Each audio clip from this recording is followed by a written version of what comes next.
Un buen día a todos, bienvenidos al Inter-American Institute for Democracy, este jueves 6 de noviembre del 2025. El día de hoy tenemos una conferencia titulada Medidas Esenciales para la Transición a la Democracia, que será dictada por el doctor Carlos Sánchez Berzaín. Damos la bienvenida a quienes se han unido a través de las redes sociales y quienes nos visitan hoy en las oficinas del instituto. El Inter-American Institute for Democracy es una entidad privada sin fines de lucro, cuyo objetivo es la promoción y la difusión de los valores de la libertad, la democracia, los derechos humanos y la institucionalidad en las Américas. Está constituido por académicos, políticos, profesionales, trabajadores, empresarios, hombres y mujeres de distintas nacionalidades. Mi nombre es Francisco Endara y les doy la más cordial bienvenida. El día de hoy menciono que estamos haciendo esta conferencia debido a que, el instituto tiene diferentes eventos a lo largo del año. Entre esos eventos tiene lo que son las conferencias. Este año hemos tenido algunas conferencias, por lo que voy a mencionar simplemente entre todas, unas pocas, pero hemos tenido la conferencia Verdades Prohibidas por Pilar Rajola. También tuvimos la conferencia titulada Los enemigos de la libertad de expresión por Cayetana Álvarez de Toledo. Y recientemente tuvimos una conferencia titulada El test del cuco y el síndrome de la constitución perfecta por Yamil Mawad.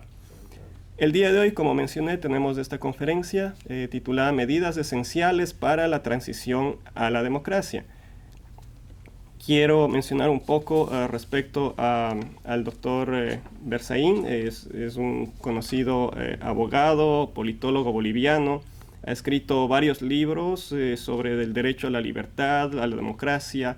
Realiza análisis políticos y, por citar algunos libros, tenemos el libro Bolivia, la patria está cautiva, Lucha por la democracia, Las dos Américas, Castrochavismo, entre otros. Su próximo libro, que está próximo a presentarse en el mes de diciembre de este año, se titula La guerra híbrida. Menciono simplemente que el doctor Berzaín es un abogado, politólogo boliviano, ha sido ministro de la Presidencia, de Gobierno y de Defensa, además de diputado nacional de la República de Bolivia. Es escritor, catedrático, estadista y director actualmente del Inter-American Institute for Democracy. Bienvenido, doctor Berzaín. Gracias, Francisco. Medidas esenciales para la transición a la democracia. Lo primero es, fijemos los conceptos de lo que vamos a hablar. Las medidas son disposiciones, son decisiones, son actuaciones imprescindibles.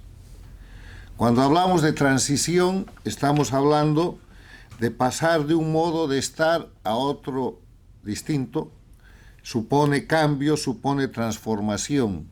Es todo lo contrario de continuismo o de continuidad.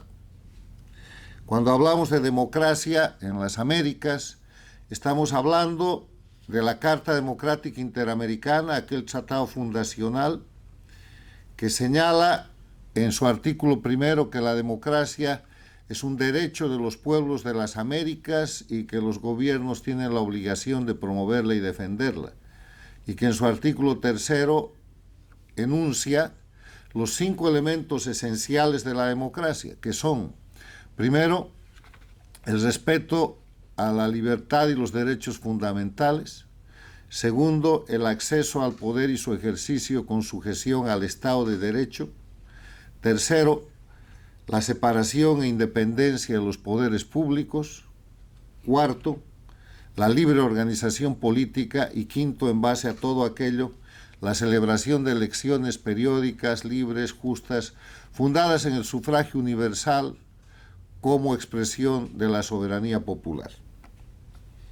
Cuando hablamos de esencial, estamos hablando de lo necesario, de lo básico, de lo fundamental. En base a estos conceptos, permítanme establecer el marco de referencia del tema que planteamos hoy día. Para hablar de las medidas esenciales para la transición a la democracia, tenemos que recordar que las Américas tiene 35 países y que en esta conferencia vamos a hablar de las Américas. ¿Cuál es la situación actual de esos 35 países? En el año 2025 hay 4 dictaduras, dictaduras de crimen organizado que se han formado a partir de la expansión de la dictadura de Cuba en este siglo. Esas dictaduras, que son Cuba, Venezuela, Nicaragua y Bolivia, son escenarios en los cuales no existe ninguno de los elementos esenciales de la democracia. Se detenta el poder con terrorismo de Estado, que es la generación de miedo y violencia desde el gobierno con el propósito de exacerbar el miedo y someter a la gente. Esas 4 dictaduras tuvieron otra más, que era el Ecuador, con Correa, de la cual ese país salió gracias a la acción del presidente Lenín Moreno.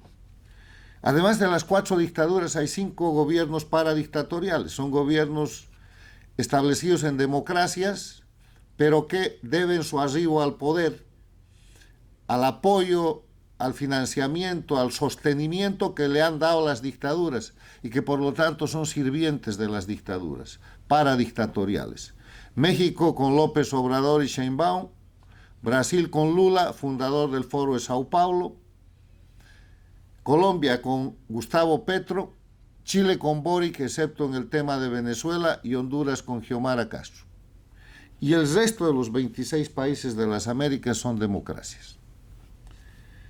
Otro elemento en el marco de referencia: el cambio geopolítico que se está produciendo este año 2025 a partir del cambio de gobierno y de la política interna en los Estados Unidos, que con Trump 47 establece la seguridad nacional de Estados Unidos como prioridad.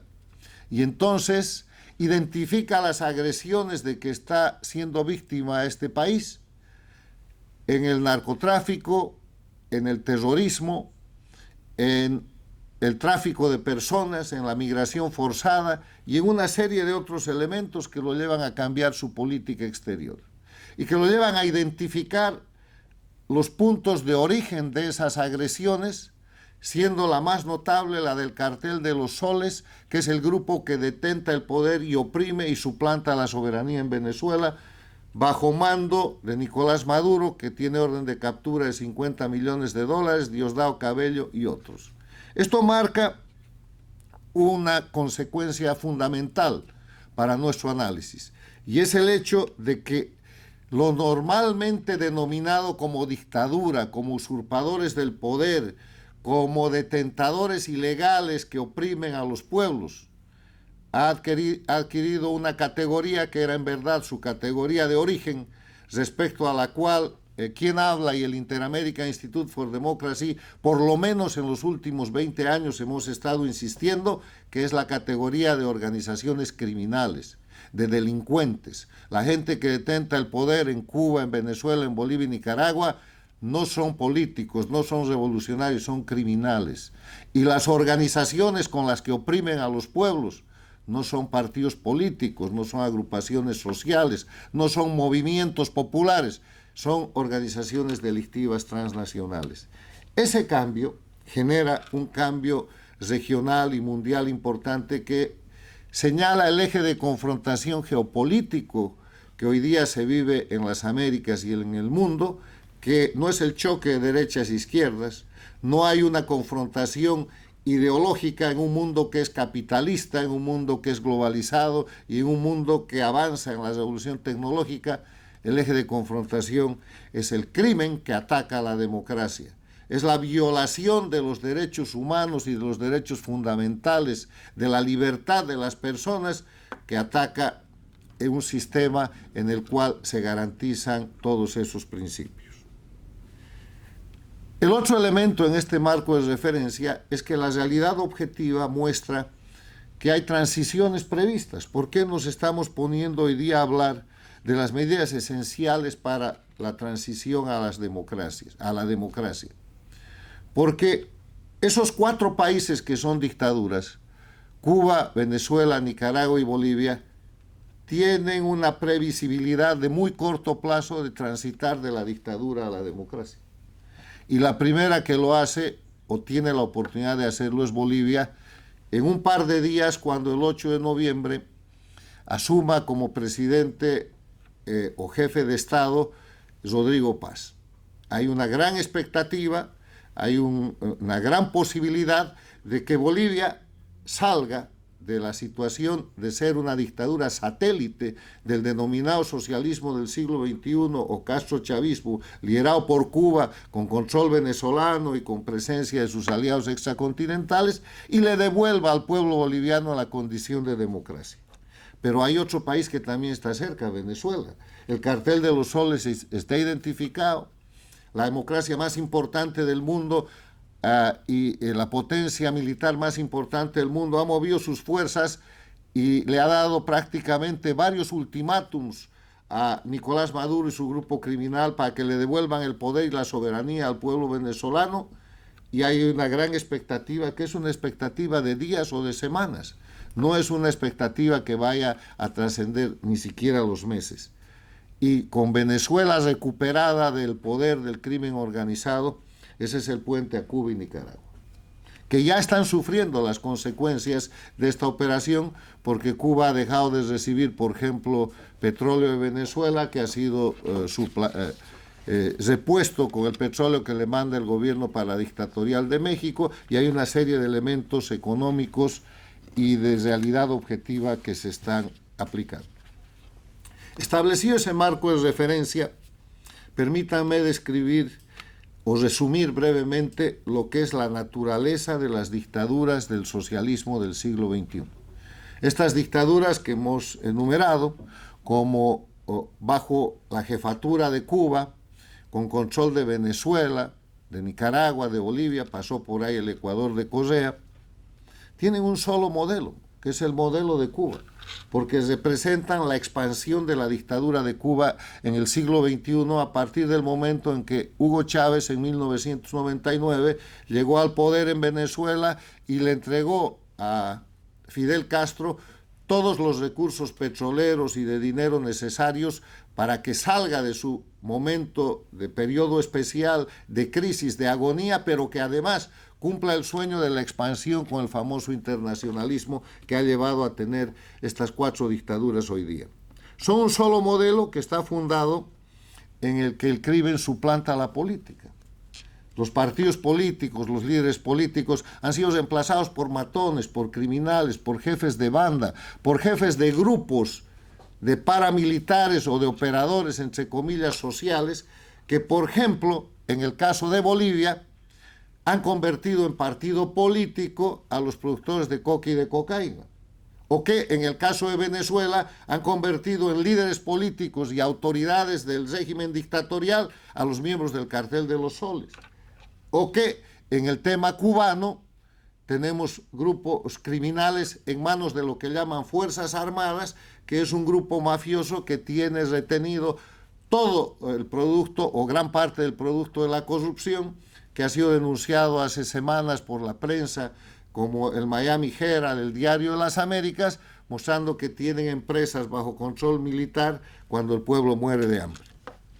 Segundo, aplican terrorismo de Estado, que es la violación sistematizada de derechos humanos, falsifican una narrativa revolucionaria y son narcoestados, porque el narcotráfico, después de liquidada o agotada o disminuida la riqueza del petróleo en Venezuela, del gas en Bolivia, del azúcar en Cuba, el narcotráfico es la fuente que, vinculada al terrorismo, al tráfico de personas y a la migración forzada, les produce los recursos con los que pueden seguir delinquiendo.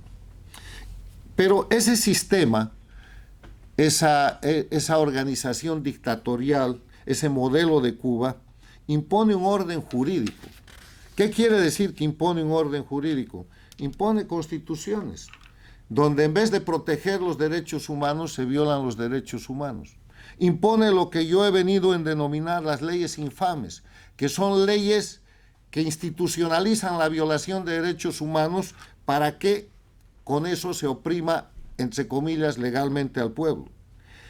Ese sistema, además de imponer un orden jurídico, suplanta la institucionalidad democrática para garantizar el poder indefinido y la impunidad. Y para eso instaura una serie de elementos de ejercicio de poder, como por ejemplo los jueces infames o los jueces sicarios, que es su sistema de justicia en Cuba, en Venezuela, en Bolivia, en Nicaragua, que hace cumplir esas leyes ya del infame sistema jurídico que le han impuesto. Vamos a ver, con la participación de los distinguidos colegas que han de analizar los casos de Cuba, de Venezuela, de Bolivia y Nicaragua desde el punto de vista de estos elementos que presentamos aquí, cómo el orden jurídico dictatorial, el orden jurídico del socialismo del siglo XXI, copia del sistema cubano, impuesto en Venezuela, impuesto en Bolivia, impuesto en Nicaragua, impuesto en el Ecuador de Correa, destroza toda la institucionalidad democrática, pero sobre todo se establece como un mecanismo de violación sistemática de derechos humanos y de privación de lo que son las libertades individuales y las posibilidades de desarrollo. Por eso, todos estos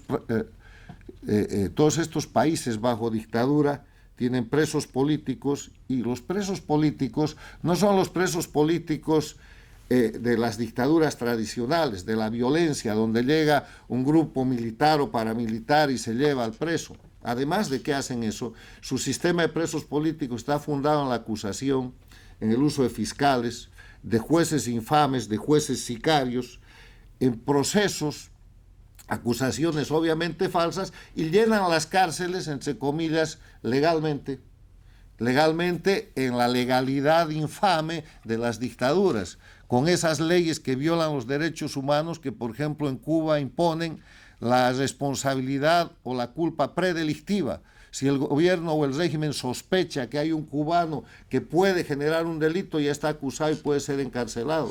Cuba más de 1.200 presos políticos, Venezuela cerca de 1.000. En Nicaragua un sistema rotativo que gira alrededor de los 150. En Bolivia más de 320 presos políticos, todos con acusaciones y sentencias judiciales, con códigos, con leyes, con procedimientos que forman parte de esto que les quiero reiterar, es el orden jurídico infame de las dictaduras del socialismo del siglo XXI. Son un sistema dictatorial institucionalizado, y esa institucionalización figura no solamente en las constituciones y leyes que han hecho como parte de su sistema dictatorial, está también institucionalizada en organizaciones, jueces, sistemas de inteligencia, sistemas de identificación, control de las Fuerzas Armadas, control de la policía, control de mecanismos de seguridad.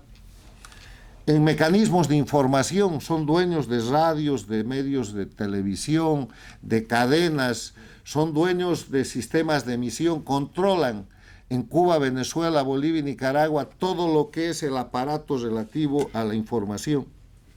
Y entonces no informan, desinforman y limitan la libertad de expresión y de información. Han desarrollado la doctrina de legitimar el crimen, de legalizar el crimen.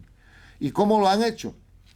Haciendo leyes que acusan a las víctimas, que encarcelan a las víctimas y que empoderan a los victimarios. Sucede en Cuba, en Venezuela, en Bolivia, en Nicaragua.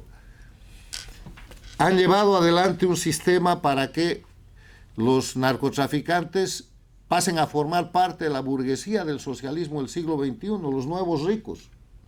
Gente vinculada con todo tipo de crímenes que van desde la corrupción, el narcotráfico, el lavado de dinero, la corrupción en contratos con el Estado, el famoso lavallato, que ha sido un conjunto de crímenes transnacionales con dinero federal brasilero.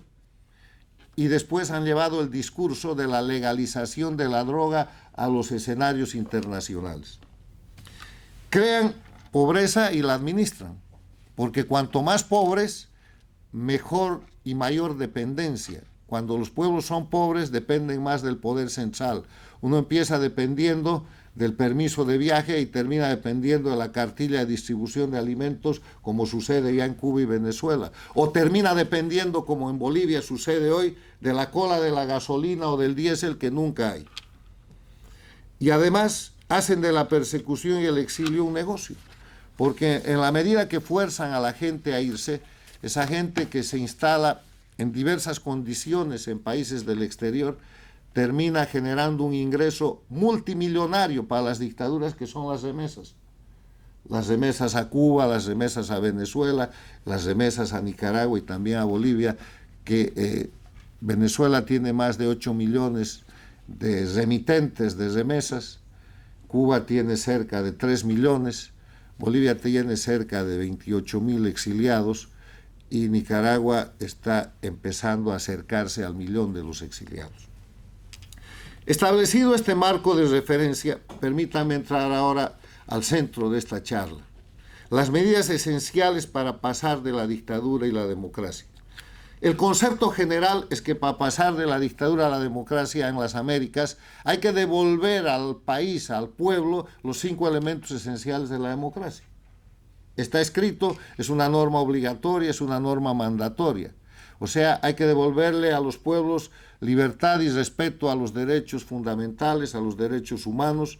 Hay que devolver el Estado de Derecho.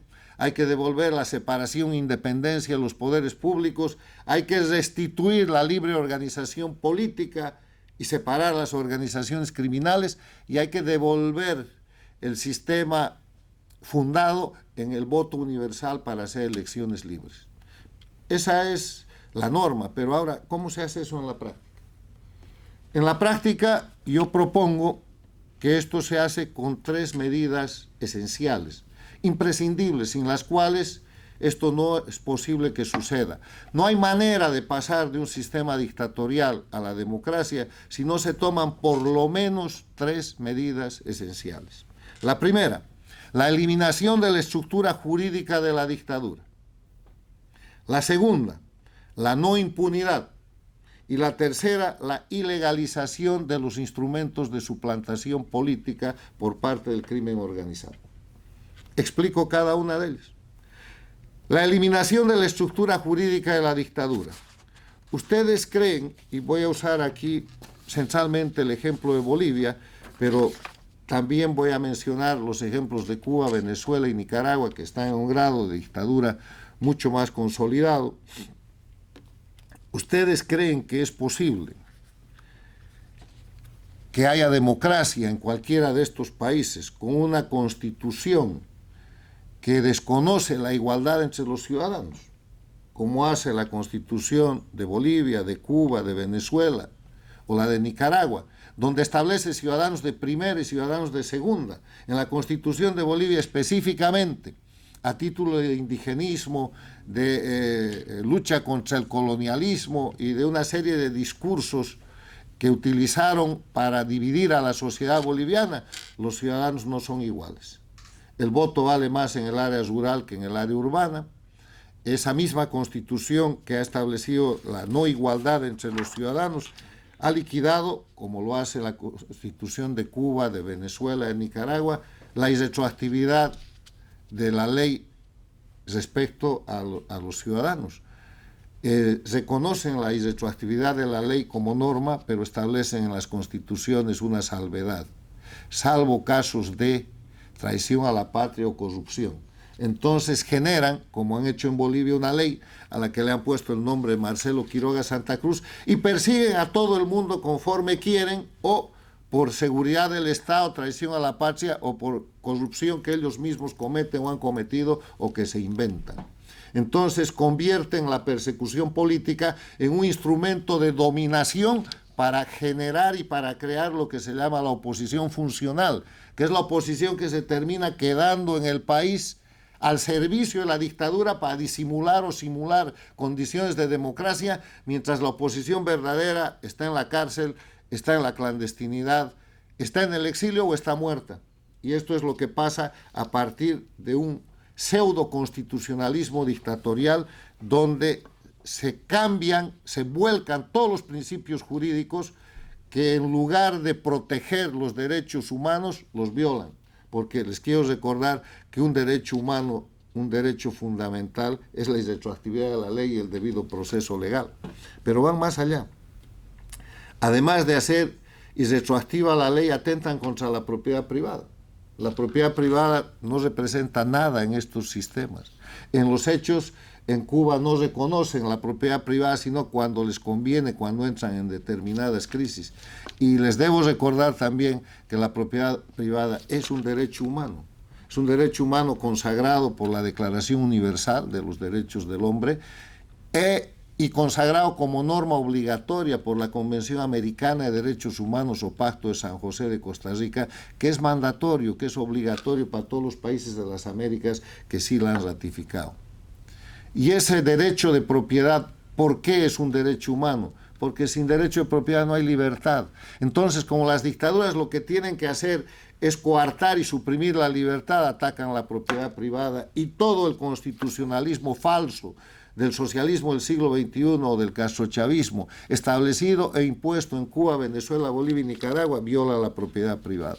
Pero además de eso impiden la inversión externa, porque como son generadores de pobreza, y la pobreza y la miseria es su negocio, porque cuanto más pobres tienen más poder.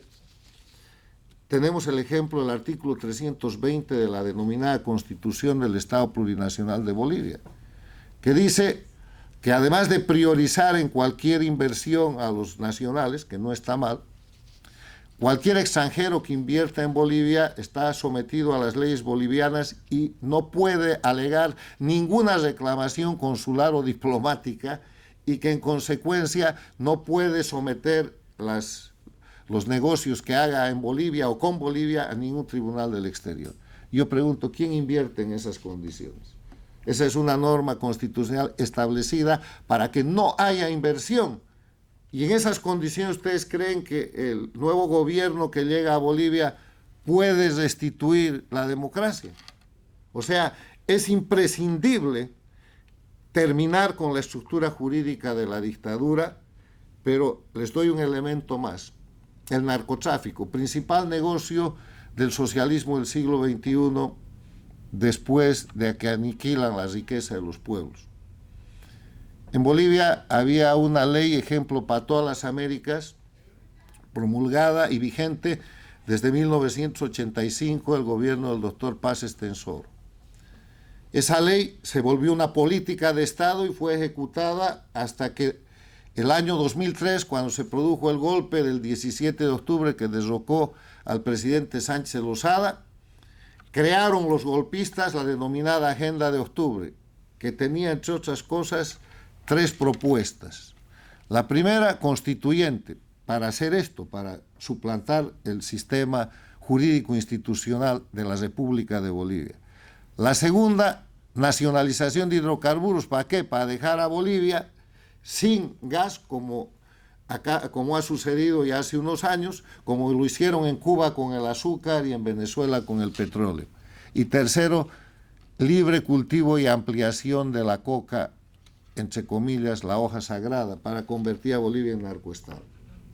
Y en el camino, en el poder, con la dictadura de Evo Morales, modificaron y suplantaron la ley 1008, en la que ampliaron zonas de cultivo ilegal.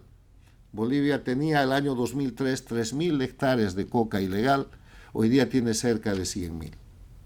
Bolivia era un país ejemplo en la lucha contra el narcotráfico, hoy día es un narcoestado, pero además un narcoestado satélite del grupo que opera desde Cuba en función de lo que es el Cartel de los Soles, el grupo identificado como más importante que detenta el poder en Venezuela y grupos similares en México y en otros países.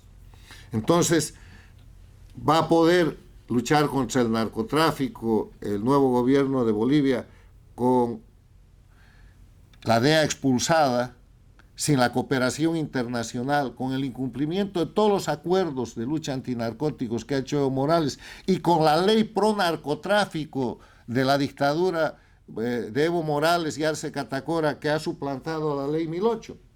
No creo.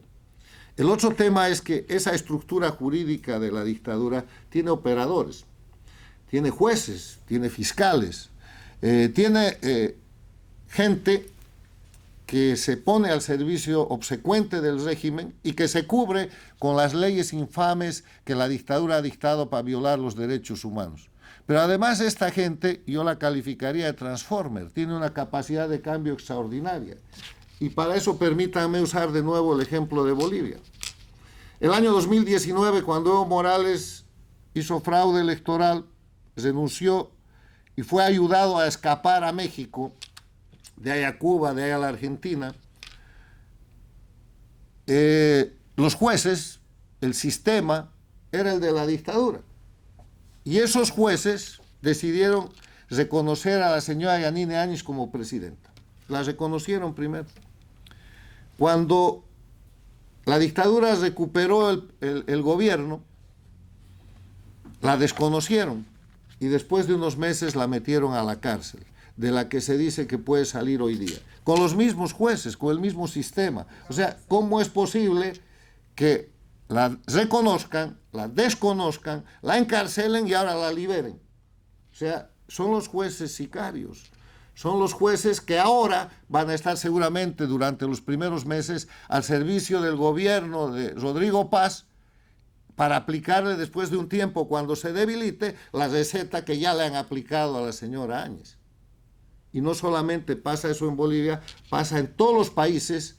Ejemplo, Ecuador, cuando se producen estos procesos de transformación. En el Ecuador, la dictadura criminal, el crimen organizado, todavía detenta importantes posiciones, no solamente en la judicatura, sino en la administración, que hoy día está siendo objeto de una lucha terrible por parte del presidente Noboa, que está intentando desmantelar el narcoestado que hizo allá Rafael Correa con el socialismo del siglo XXI. Y pudiéramos ampliar los hechos y los ejemplos, pero eliminar la estructura jurídica de la dictadura quiere decir también retirar a sus operadores, los jueces, los fiscales. Y les doy paso al segundo punto, la no impunidad. La gente que desde el año 2003 prácticamente en Bolivia ha detentado el poder y ha desgraciado Bolivia, la ha llevado al estado de miseria y de crisis. La gente que desde el año 1999 ha hecho lo mismo con Venezuela. La gente que detenta el poder bajo reglas de crimen organizado en Cuba desde hace 66 años. Y la gente que hace lo propio en su segunda etapa desde el año 2007 en Nicaragua, puede permanecer en la recuperación de la democracia como actores normales de la democracia, o tienen que rendir cuentas. Tienen que rendir cuentas, eso es lo que se llama no impunidad. Y esa rendición de cuentas tiene que ver con justicia. Está fundada en el hecho de que no pueden haber amnistías, porque la amnistía es un perdón de un delincuente, de un culpable, no se perdona a los inocentes, y que tienen que haber procesos y condenas que van desde acusaciones por delitos encubiertos por conductas personales, como hechos de violación y delitos sexuales cometidos por el dictador Evo Morales, pero también por el dictador Ortega en Nicaragua, hasta hechos de lo que es la organización del narcoestado, delitos de crimen organizado, asesinatos, masacres. Les quiero recordar que en Bolivia se han producido por lo menos, y solo para imponer la constitución del Estado plurinacional, la masacre de La Calancha, la masacre de Cochabamba, la masacre del Porvenir en Pando, la masacre del Hotel Las Américas, que está certificada por la Comisión Interamericana de Derechos Humanos, que da responsabilidad a Evo Morales y su gobierno. Eso va a quedar impune. Y las matanzas y las masacres que se han cometido el año 2018 en Nicaragua, y los muertos y asesinados en Venezuela, nomás en este último año, después de que el pueblo de Venezuela le ganó la elección a Maduro, y los crímenes eternos de la dictadura cubana por 66 años, que no solamente han masacrado al pueblo cubano, sino que han expandido sus crímenes, creando ejércitos de liberación nacional, FARC, grupos guerrilleros urbanos y rurales en todas las Américas prácticamente, haciendo invasiones, entrenando y protegiendo terroristas. Eso va a quedar impune. en el caso de querer restituir una democracia, no puede haber impunidad. Y tercero, la ilegalización de lo que llaman sus instrumentos políticos. Cuba es un fenómeno de partido único, el Partido Comunista. Si queremos ir a la democracia en Cuba, puede seguir existiendo el Partido Comunista. Obviamente tiene que ser ilegalizado. En Venezuela se ha usado el movimiento bolivariano con una serie de expresiones como instrumento de manejo populista al principio y después político. Tienen partidos políticos. Son organizaciones del crimen organizado. Volviendo a la democracia en Venezuela, el movimiento bolivariano puede seguir siendo legal para ir a competir en las elecciones. Obviamente que no. El movimiento sandinista va a permanecer como un partido político si los nicaragüenses quieren recuperar su democracia. La respuesta es no. Y en Bolivia el movimiento al socialismo, que es una sigla que se han comprado, se han robado de un partido de derecha, la Falange Socialista Boliviana, y que representa un grupo criminal con una ramificación muy grande en lo que llaman organizaciones políticas y sociales, puede seguir participando. La pregunta es al gobierno de Rodrigo Paz, ¿qué va a pasar el próximo año con las elecciones municipales y de gobernadores? Si participa el MAS, les va a ganar todas las elecciones, porque tienen el aparato para hacer eso, además financiado por el narcotráfico y el crimen organizado transnacional que se llama socialismo del siglo XXI, castrochavismo. Voy a poner dos ejemplos para fortalecer y fundamentar históricamente que las tres medidas esenciales o imprescindibles para pasar de la dictadura a la democracia son, primero, la eliminación de la estructura jurídica de la dictadura y sus operadores; segundo, la no impunidad; y tercero, la ilegalización. Y voy al ejemplo positivo, al que ha funcionado.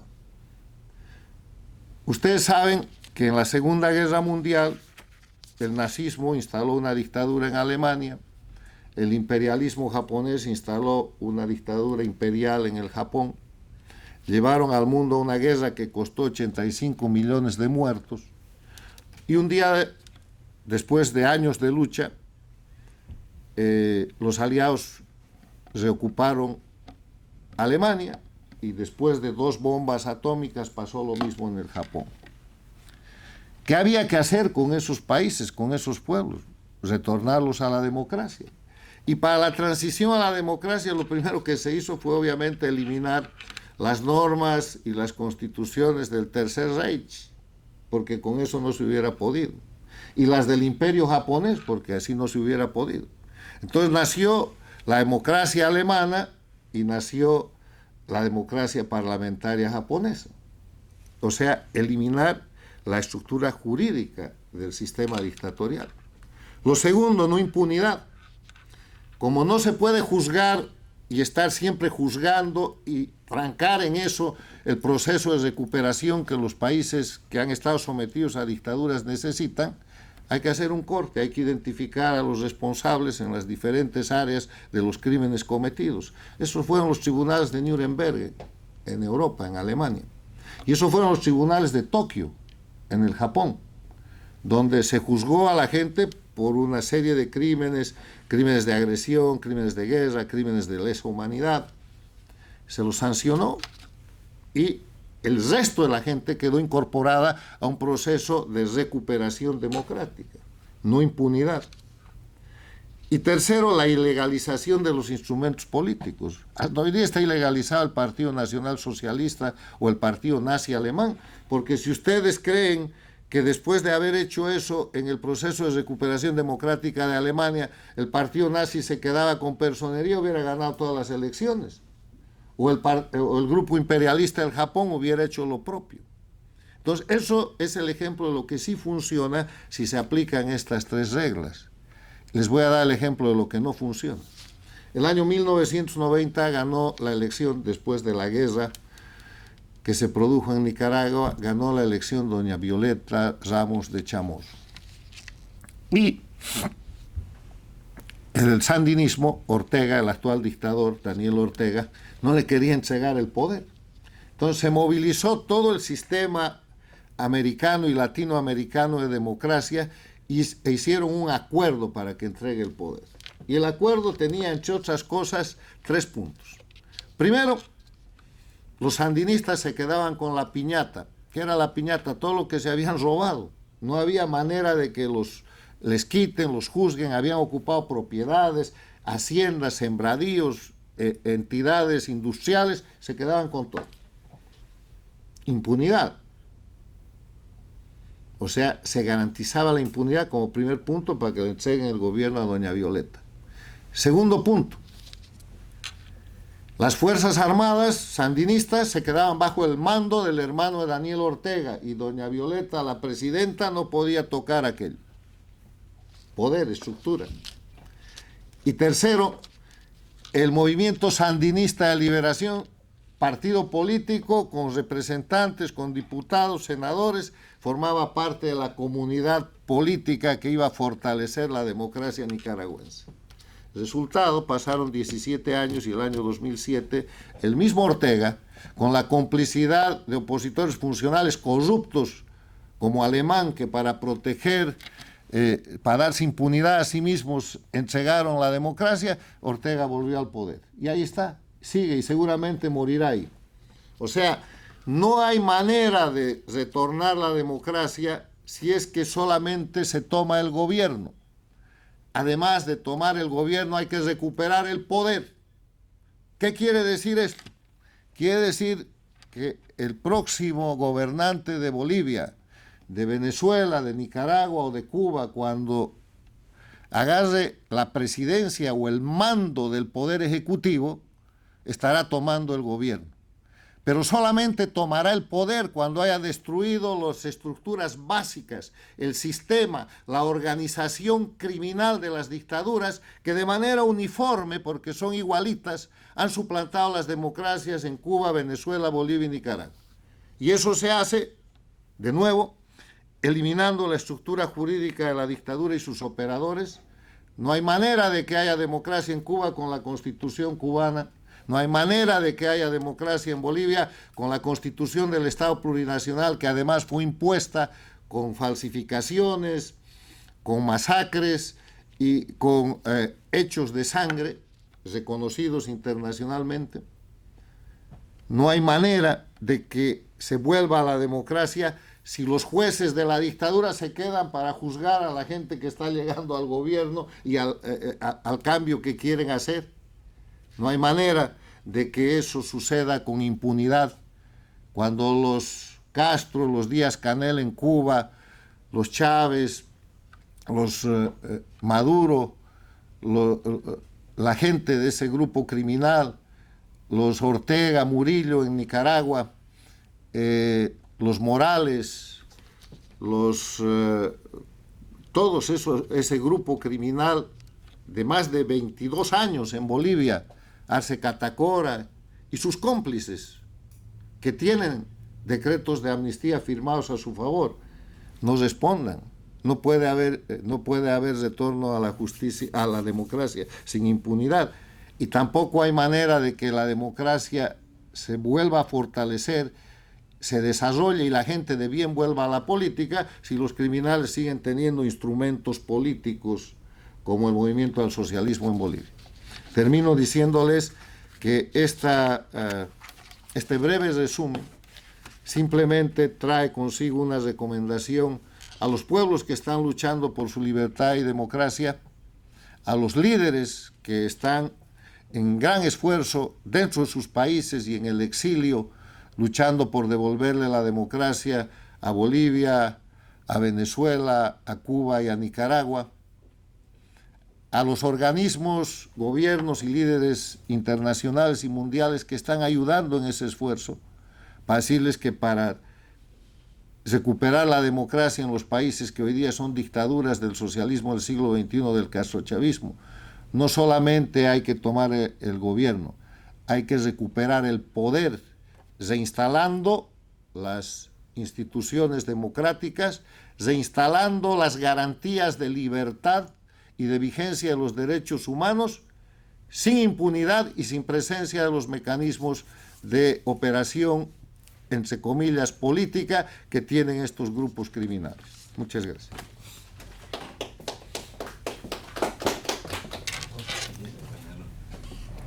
Muchas gracias, doctor Berzaín. Estamos en la conferencia Medidas Esenciales para la Transición a la Democracia. A continuación tenemos la sección de comentarios, para lo cual invito a la señora Iliana Labastida. La señora Labastida es una destacada y reconocida periodista acá en Miami, graduada de la Universidad de La Habana y directora del diario Las Américas. Bienvenida, Iliana.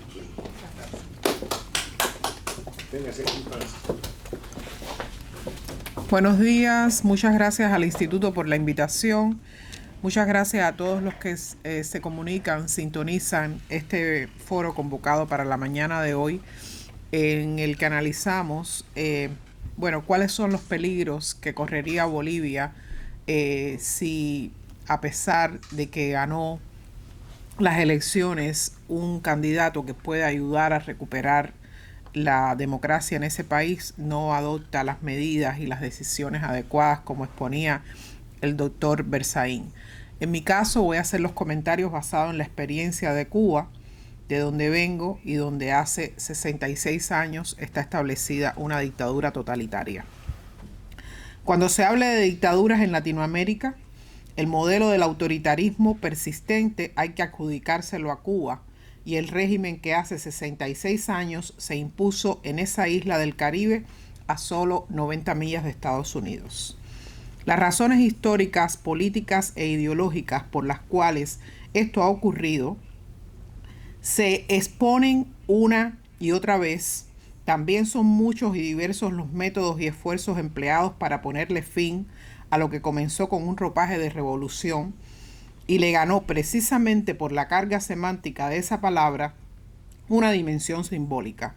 Lo cierto es que en Cuba, con el pasar de los años y el afianzamiento de un régimen totalitario, se instauró un modelo político que transformó profundamente la dinámica de poder en el continente.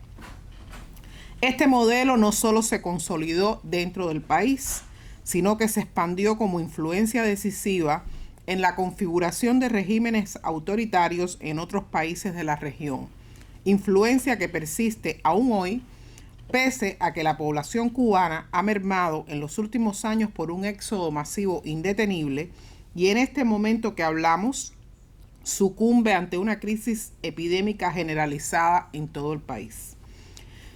Si hubiera que referirse al origen de este modelo autoritario establecido en Cuba y luego exportado al continente, no podemos dejar de recordar que ese sistema surgió bajo las banderas de la justicia social, la independencia nacional y sobre todo una fuerte retórica antiimperialista.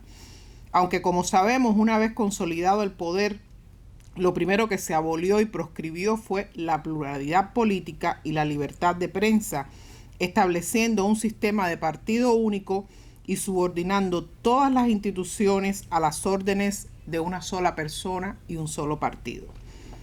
Este proceso implicó una transformación estructural del Estado.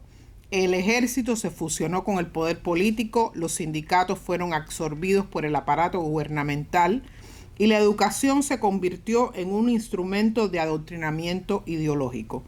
Así nació el prototipo de autoritarismo revolucionario latinoamericano, que justificaría la represión interna en nombre de la soberanía y la justicia social. Este modelo no solo sobrevivió, sino que ha sido activamente exportado por Cuba, convirtiéndose en un referente político y militar para diversos movimientos insurgentes del continente. En este sentido, recordemos que en 1960 y hasta la década del 80, Cuba desempeñó un papel central como epicentro ideológico y logístico de la izquierda armada latinoamericana, lo mencionaba ahorita Berzaín en su intervención. El gobierno cubano creó centros de entrenamiento para guerrilleros, impartió formación política a líderes revolucionarios y ofreció apoyo material y estratégico a grupos en Nicaragua, El Salvador, Bolivia, Colombia y posteriormente en Venezuela. Este proceso se sostuvo mediante una narrativa antiimperialista, como ya habíamos dicho, que otorgaba legitimidad moral a la lucha armada y justificaba la instauración de regímenes de control político centralizado. El resultado ha sido que muchos de los movimientos influenciados o apoyados por Cuba se han replicado sus prácticas autoritarias una vez alcanzado el poder en los diferentes países. Actualmente, aunque la Cuba del siglo XXI atraviesa una profunda crisis económica agravada por el colapso del modelo productivo estatal y la disminución del apoyo externo, su influencia política y simbólica en América Latina no ha desaparecido. Por el contrario, ha evolucionado hacia una forma de poder blando basado en 3 pilares: el capital simbólico que mantiene lo que se llamó en algún momento la Revolución Cubana, la llamada cooperación médica y educativa internacional, que ha servido como herramienta de diplomacia política para fortalecer alianzas con gobiernos afines, a pesar de que se denuncia reiteradamente que se trata no de ayuda internacionalista, sino de explotación de mano de obra que se comercializa como mano de obra esclava y además constituye trata de personas. La asesoría en inteligencia, seguridad y control político es otro de los métodos que ejerce la dictadura cubana desde la isla. En el caso venezolano, por ejemplo, la alianza estratégica entre La Habana y Caracas ha permitido la supervivencia mutua de ambos regímenes. Cuba obtiene petróleo, apoyo diplomático, mientras Venezuela adopta mecanismos de control político, de propaganda y de represión social aprendidos del aparato cubano. De esta forma, Cuba no solo inauguró una dictadura ideologizada en el siglo XX, sino que ha mantenido su vigencia como laboratorio de técnicas de control político en el siglo XXI. En síntesis, para concluir, Cuba puede considerarse la madre de las dictaduras latinoamericanas, porque fue el primer país del continente en consolidar un régimen totalitario de inspiración marxista, porque su modelo de control político se ha proyectado de manera directa o indirecta en otros países de la región, y a pesar del debilitamiento económico y su pérdida de atractivo material, el poder simbólico y metodológico del castrismo aún continúa vigente. Sostiene una tradición autoritaria que desafía los valores democráticos en toda América Latina. La historia de Cuba nos recuerda que las dictaduras no solo se mantienen por la fuerza, sino también por la persistencia de los discursos y estructuras que la legitiman. Comprender esta realidad es fundamental para el futuro político de quienes aspiramos a que cuando haya la oportunidad de recuperar la democracia en un país como está sucediendo ahora en Bolivia, nos lo tomemos en serio y con la responsabilidad que corresponde. Gracias.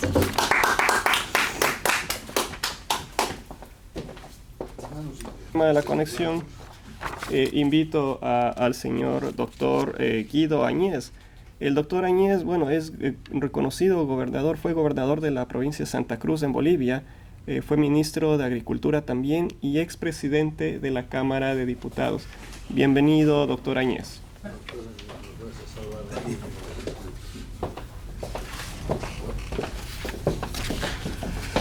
Muchísimas gracias al Instituto Inter-American for Democracy por la invitación. Yo vengo con otro espíritu, con un espíritu más positivo, con un espíritu más impregnado de la posibilidad de cambio que tenemos en Bolivia.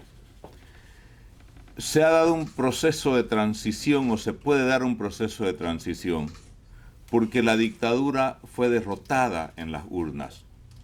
Se la derrotó el 2019, no aceptaron esa derrota, vino un gobierno de transición, no se hicieron bien las cosas y recuperaron el poder el 2020 y gobernaron hasta el 2025. Esta vez la situación cambió. Cambió porque, como le pasa a todos los gobiernos totalitarios de izquierda, se les acabó el dinero, despilfarraron el país, destruyeron la economía, nos han llevado a la primera crisis energética que tiene Bolivia en toda su historia republicana. Nunca Bolivia había tenido crisis inflacionaria, crisis política, crisis económica, pero nunca una crisis energética. ¿Qué es lo que ha pasado en estos 20 años de gobierno del MAS? Constitucionalizaron una serie de medidas que son medidas totalmente antidemocráticas. Se olvidaron del voto universal, crearon votos privilegiados, llegaron a legalizar y a tomar como arma política el narcotráfico, concluyeron de que nuestro país era un país no mestizo como lo es en realidad y convirtieron un Estado plurinacional que les servía a ellos para presentarse a nivel internacional, conseguir recursos de ONG, conseguir recursos para poder hacer de Bolivia un narcoestado. Transfirieron un poder judicial, transformaron un poder judicial en el cual sirvió de organismo de represión para consolidar su dictadura. Yo fui exiliado de las dictaduras militares y las dictaduras militares sabían perfectamente de que el exilio era suficiente castigo de no dejarlo vivir a uno en su tierra, no compartir con su familia, no enterrar a sus muertos, no llegar, yo diría, a vivir en libertad en cualquier parte del mundo. Esto judicializaron la lucha política, pero no solamente la judicializaron, criminalizaron a los opositores. Y esa situación de que hoy estamos hablando de una reconciliación nacional. La reconciliación nacional no puede existir con impunidad.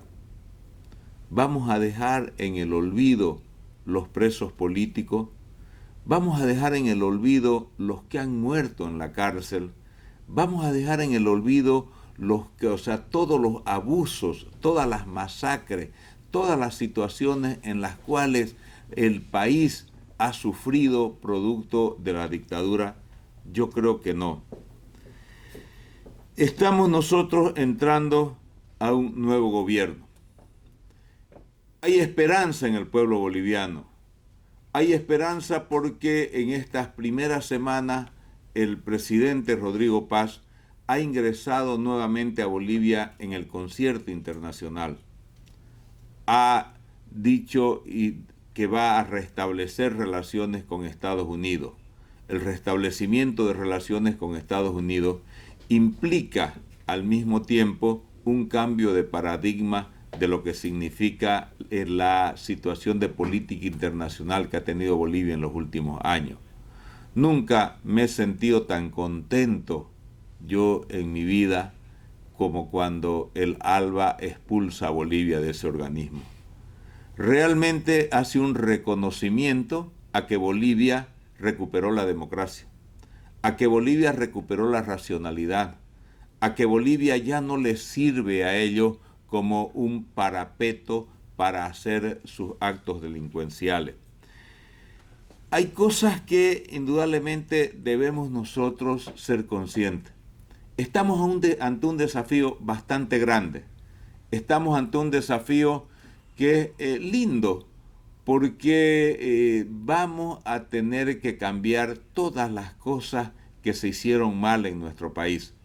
Vamos a tener que cambiar la justicia, vamos a tener que recuperar la república, vamos a tener que reinsertar a Bolivia en el concierto internacional, vamos a tener que lograr que Bolivia vuelva a ser respetada, vamos a tener que volver al mundo con las inversiones que se puedan dar en Bolivia, vamos a tener que volver a explotar hidrocarburos, vamos a tener que volver a hacer que Bolivia respete los derechos humanos, respete su diversidad cultural, pero sobre todo que respete la nacionalidad boliviana, que respete ese mestizaje que es la fuerza motora de la cultura nacional, de la cultura boliviana.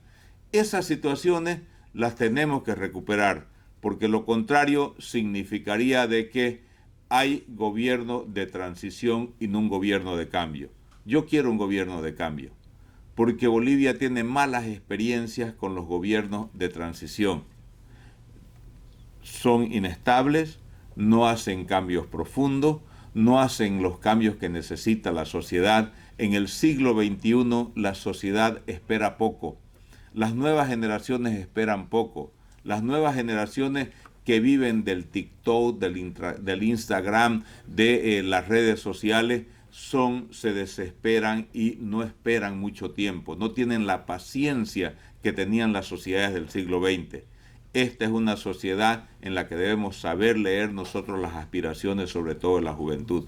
Me he sentido contento cuando mucha gente me ha llamado para decirme: quiero volver a Bolivia a ponerle el hombro a mi país. Eso demuestra de que el espíritu que tienen los bolivianos, el amor que le tenemos a nuestra patria, el amor que le tenemos a nuestra cultura, a nuestra forma de ser, está volviendo a retornar. Es nuestra responsabilidad y la responsabilidad del gobierno, principalmente de Rodrigo Paz, que esa esperanza no se diluya, que esa esperanza se fortalezca para que nuestro país vuelva nuevamente a ser respetado como lo fue en los 20 años de democracia en la cual los partidos políticos que estábamos constituidos logramos nosotros hacer de Bolivia un país respetado, un país con contratos internacionales, un país en el cual se respetaba la ley, no había ningún preso político, no había ningún exiliado. Hoy ese es el desafío que tenemos. Por eso Dios bendiga a nuestra patria, Dios bendiga a Bolivia y Dios quiera de que podamos todos los bolivianos contribuir a un retorno democrático, un retorno de respeto a los derechos humanos y un retorno a nuestra patria que necesita de todos sus hijos. Muchísimas gracias.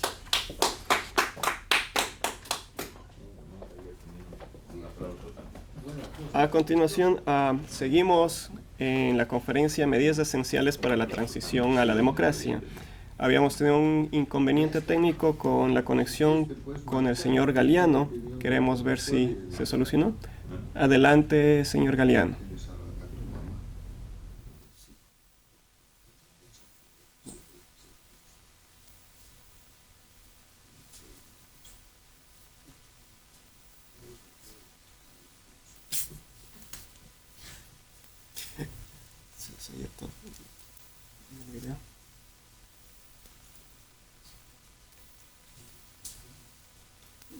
Conéctele a la otra computadora, Circo.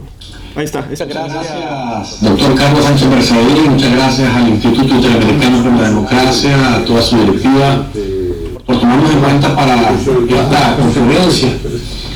Medidas esenciales para una transición a la democracia. Tal y como se ha planteado de manera muy puntual y acertada por parte del doctor Carlos Sánchez Mercadillo, la transición, para que sea efectiva y que se retorne a la democracia, debe contar definitivamente con elementos determinantes como la restauración de la institucionalidad plena, la no impunidad y el cerrarle la puerta a los malandros que han llegado al poder por medio de elecciones, disfrazados de partidos políticos, pero con el claro objetivo de eternizarse en el poder y usar el Estado como herramienta del crimen transnacional organizado. El mejor ejemplo de una transición fracasada o mal lograda es lo que pasó en mi país, en la Nicaragua de 1990, luego del triunfo electoral de la fallecida exmandataria Violeta Barrios de Chamorro. En aquel momento se inició una transición muy compleja después del triunfo de Violeta.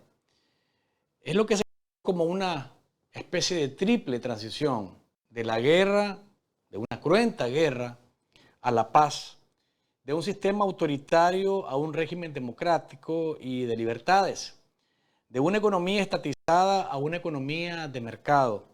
Tres transiciones al mismo tiempo, en medio de una economía diezmada, destrozada, graves problemas sociales y una sociedad completamente polarizada. Fue en ese contexto, amigos, que se negoció la desmovilización prácticamente incondicional de lo que era la contrarrevolución o la contra. Y fue también que se designó y se ratificó a Humberto Ortega, nada más y nada menos que el hermano de Daniel Ortega, como jefe del ejército sandinista, o que se mantuviera, mejor dicho, al frente del ejército sandinista, lo que constituyó que la mafia del frente sandinista tenía en sus manos las armas y siendo enemigo de las libertades, entonces tenía la manera de chantajear a el gobierno electo democráticamente por los nicaragüenses.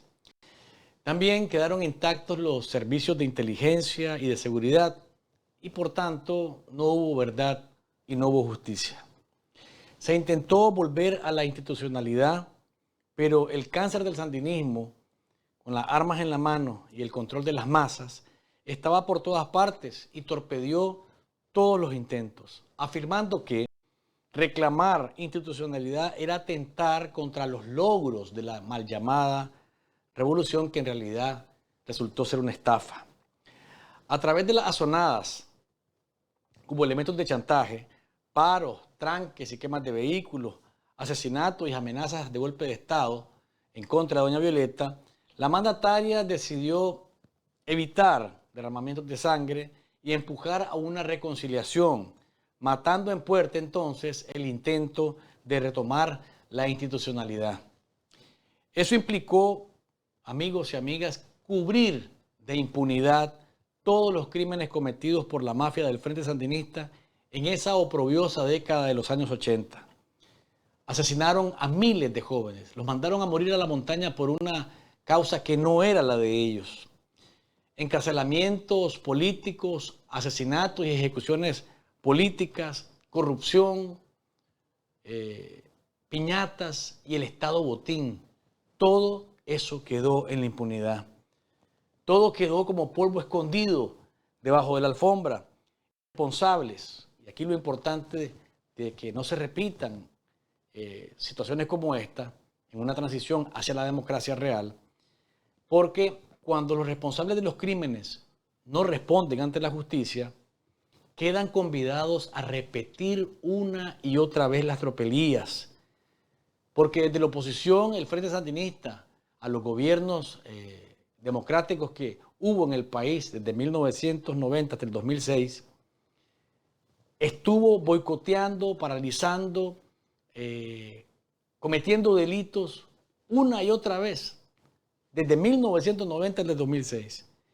Y se volvió más despiadado ese sistema, convertido en un partido político mafioso, cuando Daniel Ortega volvió al poder en el año 2007 y que demostró su cara más sanguinaria y su rostro más maléfico después de las protestas del 2018, de los que ustedes ya saben cuáles son los resultados.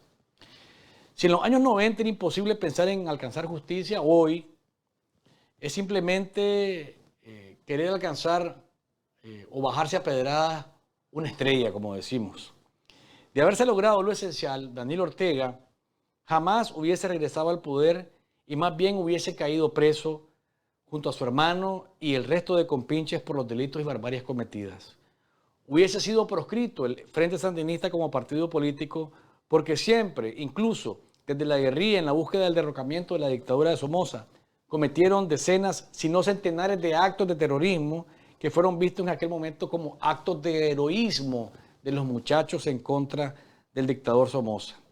Y entonces hoy no tendríamos a Rosario Murillo, la patibularia mujer de Ortega, ejerciendo el poder de la manera despótica en la que lo hace, y con el cuadro rayado para convertir esa dictadura en una dinastía, que si no nos ponemos las pilas, los nicaragüenses y los países democráticos, entonces se convertirá en el peor ejemplo a seguir en las Américas, un experimento macabro que deberíamos de frenar lo antes posible. Termino deseándole a Bolivia que la transición sea efectiva y real y que se note y que vea las falencias que tuvimos los nicaragüenses en aquel proceso de transición que hoy tiene como resultado el retorno de esa dictadura al poder y que tiene el país postrado y de lo que esperamos salir lo más pronto posible. Muchas gracias.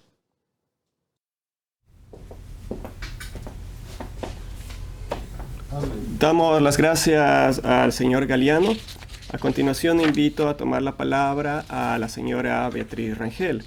La doctora Beatriz Rangel es una reconocida internacionalista con maestrías en desarrollo económico de Boston University y en administración pública de Harvard, y desde 1994 ha desarrollado su carrera en el área de las operaciones y consultoría. Actualmente es director gerente de AMLA Consulting Group acá en Miami y directora del Inter-American Institute for Democracy. Bienvenida, doctora Rangel. Gracias, Francisco. Agradezco también al doctor Carlos Sánchez Berzaín que nos haya retado hoy a pasar el ámbito del análisis y colocarnos en el ámbito de la acción. Porque si algo hace falta en América Latina es construir repúblicas, tarea que se ha pospuesto por 500 años. Y este es el momento de construir repúblicas que garanticen la libertad de la ciudadanía, que es el elemento fundamental con el cual nace, crece y se desarrolla una democracia. Los tres principios esbozados, o mejor dicho, las tres medidas que ha esbozado el doctor Carlos Sánchez Berzaín, son una especie de manual para la acción de todos aquellos que luchan por restituir la democracia en sus territorios. ¿Y cuáles son esos principios? Primero, por supuesto, hay que derrotar a las fuerzas del mal, o sea, las fuerzas antidemocráticas, las fuerzas que confiscan la libertad. Eso lo hicieron de una manera tajante y clara María Corina Machado y Rodrigo Paz en Bolivia. Una vez que se logra la victoria, hay que retomar el espacio gubernamental. ¿Qué se entiende por eso? Ocupar el marco institucional con personas que puedan manejar los asuntos públicos de una manera eficiente y leal a los principios de la libertad y de la democracia. ¿Cuáles son esas instituciones? Las instituciones que imparten justicia, las instituciones que se ocupan de la observancia de la ley, las instituciones que se ocupan del manejo del tesoro público, las que se ocupan de la educación y los que se ocupan de la salud. Esos 5 ámbitos institucionales deben ser ocupados de manera inmediata para empezar, 1, a restablecer el orden, 2, a dar resultados a la población, porque de un proceso democrático y libre, la población espera poder contar con 2 tipos de servicios, que son educación y salud. Y esos, desde el principio, hay que por lo menos organizar la forma para proveerlos. En segundo lugar, y muy importante, está recuperar el monopolio de la violencia. ¿Por qué? Porque por lo menos en el caso de Venezuela, el régimen que ha ocupado el poder se ha destacado por compartir el monopolio de la violencia con bandas delictuales. Es decir, ellos tienen arreglos con las bandas delictuales que operan en todos los barrios de América Latina, llámense barriadas, llámense favelas, hay unas bandas delictuales que operan allí. Con esas el gobierno ha hecho acuerdos, los llama colectivos, y esos colectivos se ocupan, 1, de mantenerle un sistema de información al gobierno para seguir de cerca a sus opositores a todos los niveles y confrontarlos, hacerles la vida imposible, agredirlos y en algunos casos asesinarlos. Esos son esos colectivos nacionales, pero también hay acuerdos con bandas internacionales, que son las que se ocupan de la distribución de ilícitos en el resto del mundo. Entonces, con ambos tipos de bandas hay un acuerdo el cual se comparte el uso de la violencia. Eso tiene que acabar. El único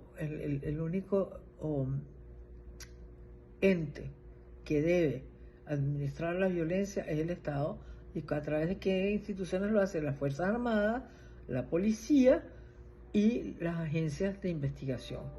Y eso tiene que regresar a ser así. En tercer lugar, también súper importante, tiene que haber una instancia que garantice que no habrá impunidad. Porque en Venezuela, desde 1992 hasta el 2022, se han destruido 132 trillones de dólares. Eso significa que el ciudadano venezolano tiene hoy en día 1/3 de los ingresos que tenía en 1992. Y alguien tiene que pagar por este desastre que no ha acaecido en ningún país de la tierra sin que haya habido un proceso bélico, un proceso de rebelión armada. Entonces, habría que definir cuándo, cómo y por qué son los cargos que se les van a presentar a los responsables de esto. La humanidad ya tenía una experiencia con esto, porque cuando terminó la Segunda Guerra Mundial se decidió ilegalizar al partido nazi y juzgar a sus jefes y también a los principales líderes del gobierno nazi que habían cometido las atrocidades espantosas como el Holocausto. Entonces, en el caso de Venezuela, si esta gente no paga por el daño gravísimo que le ha hecho a la población venezolana, no habría manera de que esa población vuelva a creer en ninguna institución. Por lo tanto, se tiene que imponer un castigo. Y yo creo que con esas 3 instancias, Venezuela podría avanzar, dejar este pasado siniestro atrás y empezar a sentar las bases de una república. Yo creo que estos 3 principios enunciados por el doctor Sánchez Berzaín debían formar parte de un manual interamericano para la reconstrucción de la democracia en aquellos casos en que ha sido conculcada. Damos las gracias a la doctora Beatriz Rangel y con esto concluye la conferencia Medidas Esenciales para la Transición a la Democracia, dictada por el doctor Carlos Sánchez Berzaín. Agradecemos a todos quienes se han conectado a través de las redes sociales del instituto y quienes nos acompañaron en persona. Quiero invitarles nada más antes de terminar, a la próxima semana vamos a tener la conferencia de José Daniel Ferrer, a la cual están cordialmente invitados. Hasta luego. Gracias. Corte.